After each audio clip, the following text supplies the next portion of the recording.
Hello tout le monde, bienvenue dans cette nouvelle vidéo. Nous allons parler de la physiopathologie de l'insuffisance cardiaque. Une vidéo un peu à l'ancienne, un peu complexe, mais toujours très vulgarisée, mais là je pouvais pas faire de vidéo immersive comme j'ai pu faire sur l'embolie pulmonaire par exemple. Mais avant de commencer, laissez-moi vous présenter le sponsor de cette vidéo, Appel Médical. Appel Médical est expert en recrutement dans le secteur de la santé et vous accompagne dans tous vos projets professionnels, CDI, CDD, vacations, intérim ou libéral. Grâce à ces agences partout en France, Appel Médical vous offre un accompagnement personnalisé avec un large choix d'opportunités dans les hôpitaux, cliniques, EHPAD et bien plus encore. Avec des conseils de carrière sur mesure et des formations pour faire évoluer votre parcours, Appel Médical est bien plus qu'un simple recruteur, c'est un véritable partenaire de votre carrière. Note de satisfaction des talents 8,5 sur 10, un gage de qualité et d'écoute. Découvrez toutes les opportunités d'Appel Médical en cliquant sur le lien en description et je les remercie encore de m'aider pour le développement de ma chaîne cette année. Il s'agit d'une pathologie que l'on peut rencontrer chez de très nombreux patients puisqu'elle touche en moyenne 2% de la population générale avec un âge moyen de diagnostic situé entre 75 et 80 ans. Un des prérequis de cette formation est de maîtriser les tenants et aboutissants du débit cardiaque.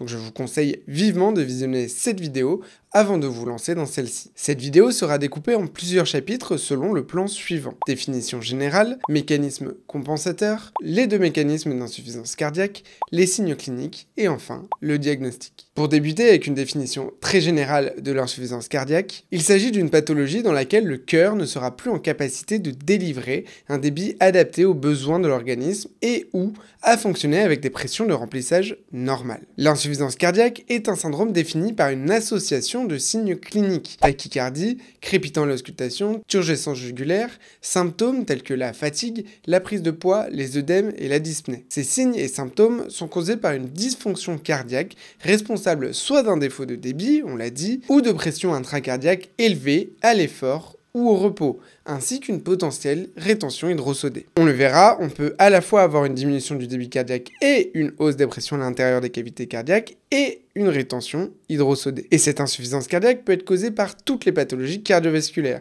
telles que l'hypertension artérielle, la cardiopathie ischémique, les cardiomyopathies, les valvulopathies, les troubles du rythme et de conduction, mais aussi des maladies pulmonaires pourvoyeuses d'insuffisance cardiaque droite. Mais on y reviendra. Insuffisance cardiaque ne rime pas forcément avec diminution du débit cardiaque, vous l'aurez compris. En effet, l'organisme va mettre en place des mécanismes compensateurs pour tenter de maintenir le débit cardiaque. Comme pour les états de choc, le corps humain a plusieurs barrières pour faire face à un dysfonctionnement. Au même titre qu'une diminution du débit cardiaque n'entraînera pas forcément une hypotension, donc un choc cardiogénique. D'autres mécanismes compensateurs permettront dans un premier temps de maintenir la pression artérielle. Mais vous allez voir que les mécanismes compensateurs de l'insuffisance cardiaque, à long terme, deviendront délétères. Commençons par prendre l'exemple d'une pathologie qui entraîne la diminution de la fraction d'éjection, donc la quantité de sang éjecté à chaque battement. Un infarctus du myocarde qui entraînera une cardiopathie ischémique. Il s'agit de la première cause d'insuffisance cardiaque. Si à cause d'un syndrome coronarien aigu, une zone du myocarde n'est pas vascularisée et donc nécrose, la contractilité de cette zone sera diminuée. Donc le fameux volume télé systolique, le volume qui reste dans les ventricules à la fin de la contraction cardiaque, va augmenter. Et oui, c'est le fameux exemple du tube de dentifrice. Si vous ne mettez pas des pressions à la fin du tube pour bien le vider, eh bien vous gâcherez du dentifrice et vous jetterez le tube qui contient encore du dentifrice. Là, c'est la même chose. Contractilité diminuée, augmentation du volume résiduel qui ne sera pas expulsé. Comment l'organisme va faire pour conserver une fraction d'éjection stable si la quantité de sang résiduel augmente dans les ventricules? Et bien pour rappel, mais encore une fois, si vous ne l'avez pas encore fait, il faut aller voir ma vidéo sur le débit cardiaque avant, sinon vous allez être perdu. Le VES, volume d'éjection systolique, est égal au VTD, le volume télédiastolique, moins le VTS, volume télésystolique. Le volume télédiastolique, c'est le volume qui est présent à la fin du remplissage cardiaque, à la fin de la diastole, donc c'est le volume maximal que va contenir le cœur au cours d'un cycle, et le VTS, c'est le volume qui reste à la fin de la contraction, le fameux volume résiduel. Vu qu'il reste à l'intérieur du cœur et qu'il ne contribue pas au débit cardiaque, c'est pour ça qu'on le soustrait au volume télédiastolique. C'est pour ça qu'on a bien volume éjecté égale volume télédiastolique moins volume télésystolique. Pour compenser l'augmentation du volume télésystolique, le cœur va donc augmenter le volume télédiastolique. Le cœur va se remplir de façon plus importante pour augmenter sa précharge, donc mieux étirer ses fibres et jouer sur la fameuse loi de Starling. Plus on étire les fibres, plus la quantité de sang éjectée sera importante. C'est le principe de l'élastique. Et ça marche. On compense le volume résiduel par une augmentation du volume télédiastolique. Mais cette augmentation du volume télédiastolique va avoir une conséquence sur le long terme, la dilatation ventriculaire, qui va entraîner une augmentation de la contrainte pariétale. Voilà. On a un premier exemple de l'augmentation des pressions dans les ventricules. On a une fraction d'éjection qui est conservée grâce à l'augmentation du volume télédiastolique, mais des pressions intracardiaques vont augmenter et pourront devenir symptomatiques. C'est l'insuffisance cardiaque. Pour parler d'un autre mécanisme d'insuffisance cardiaque, parlons de l'hypertension artérielle chronique non traitée.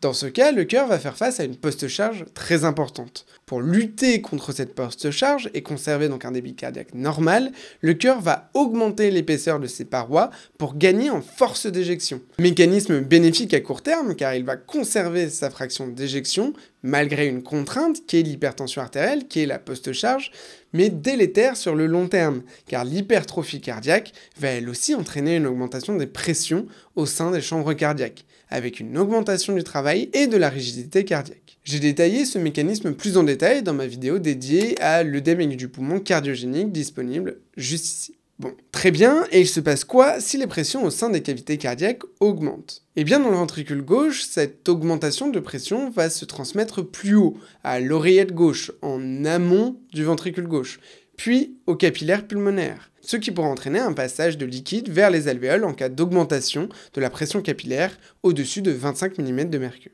C'est l'œdème aigu du poumon. Dans le ventricule droit, l'augmentation des pressions va se répercuter dans l'oreillette et donc diminuer le retour veineux, avec une possible stase hépatique et jugulaire, la fameuse turgescence jugulaire. D'autres mécanismes compensateurs vont intervenir pour conserver le débit cardiaque en cas d'atteinte cardiaque. Pour maintenir une pression de perfusion, l'activation des systèmes sympathiques et rénine-angiotensine va provoquer une vasoconstriction, qui va contribuer dans le même temps à l'augmentation de la post-charge, donc du travail cardiaque. La baisse de la perfusion rénale, quant à elle, et l'activation du système rénine-angiotensine vont également entraîner une rétention hydrosodée, dans l'objectif d'augmenter le volume circulant pour augmenter le retour veineux, donc la précharge, et donc le volume télédiastolique pour compenser le débit cardiaque.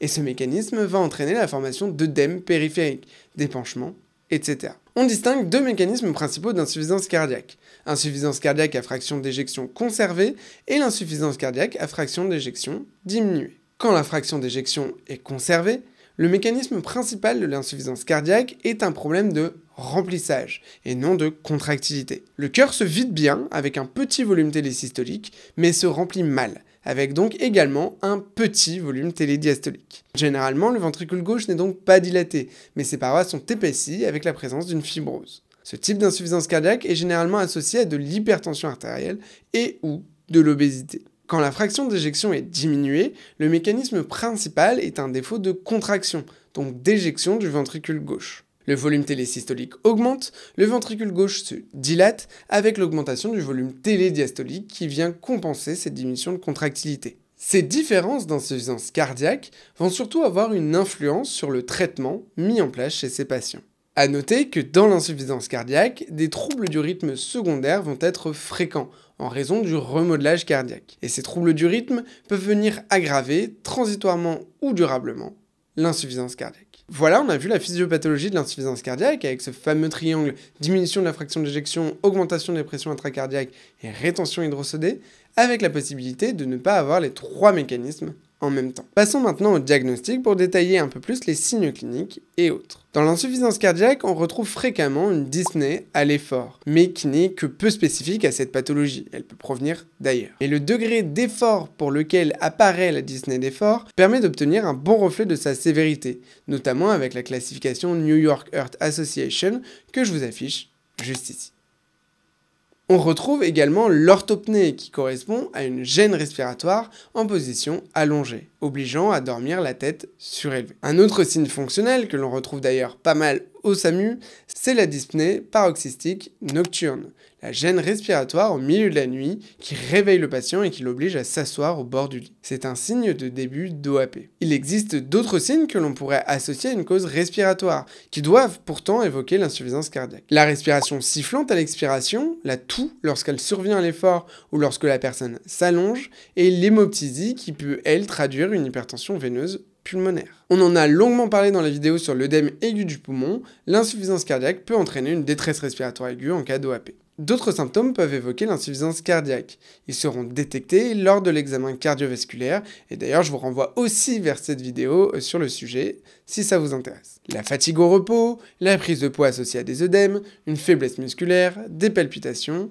et en cas d'insuffisance cardiaque très sévère, des syndromes d'apnée du sommeil, des troubles neurologiques et digestifs. Dans l'insuffisance cardiaque droite, on retrouve une douleur hépatique à l'effort ou au repos, avec une sensation de pesanteur douloureuse dans l'hypocondre droit, survenant d'abord à l'effort puis au repos. Si l'insuffisance cardiaque est traitée et équilibrée, l'examen physique sera assez pauvre. Si des signes physiques apparaissent, ce sera donc des éléments de gravité indiquant un déséquilibre et ou une progression de la pathologie. Pour la partie auscultation cardiaque, je vous renvoie donc vers la vidéo dédiée sur le sujet. Au niveau de l'auscultation pulmonaire, on cherche la présence de crépitants, qui seront le plus souvent bilatéraux et qui sont le signe d'un sub-OAP. Il est possible de trouver un épanchement pleural qui sera objectivé par radio de thorax ou par échographie. On retrouve un pouls généralement plus rapide chez l'insuffisant cardiaque, sauf s'il est traité par bêta-bloquant. La pression artérielle, lorsqu'elle est basse, est un signe de gravité évocateur de choc cardiogénique. Trop haute, associée à une détresse respiratoire, elle doit évoquer l'OAP hypertensif. Concernant les signes périphériques d'insuffisance cardiaque,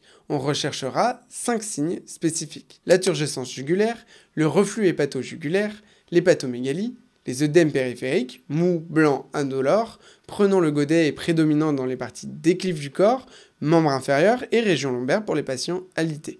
Et enfin, la présence d'acide. Au niveau de l'ECG, qui sera réalisé systématiquement sur ce type de tableau clinique, on retrouvera des ondes Q, signe des séquelles d'un infarctus du myocarde. Et si l'ECG t'intéresse, j'ai fait une série de vidéos sur le sujet. Concernant la biologie, pour le diagnostic de l'insuffisance cardiaque, le dosage des BNP ou NT-proBNP est recommandé. Des valeurs de BNP inférieures à 100 et ou de NT-proBNP inférieures à 300 éliminent quasiment d'emblée l'insuffisance cardiaque sur une dyspnée aiguë. Et sur une présentation clinique non aiguë, des seuils plus bas sont proposés pour éliminer l'insuffisance cardiaque, des BNP inférieurs à 35 et des NT-proBNP inférieurs à 125. En cas de BNP supérieur à 35 ou de NT-proBNP supérieur à 125, il est recommandé d'effectuer une échographie cardiaque pour confirmer ou non le diagnostic d'insuffisance cardiaque. Dans le contexte aigu, l'échographie cardiaque sera l'examen de référence pour objectiver une décompensation cardiaque dans un contexte ou non d'insuffisance cardiaque connue. D'autres examens pourront être réalisés, notamment un ionogramme complet, le dosage de la troponine, notamment s'il y a une douleur thoracique, une radio thoracique, etc. Je ne rentrerai pas dans le détail des autres examens parce que ça devient très spécifique. Voilà, je pense qu'on a fait le tour du sujet, il manquerait le traitement, mais la vidéo, je pense, est déjà assez longue, donc je ferai sans doute un épisode dédié sur le sujet. Dites-moi en commentaire si ça vous intéresse, si ce n'est pas déjà fait, abonnez-vous, ça permet de soutenir la chaîne ici. N'hésite pas à partager la vidéo autour de toi pour des personnes qui seraient intéressées par l'insuffisance cardiaque. Et moi je vous dis à la prochaine. Salut!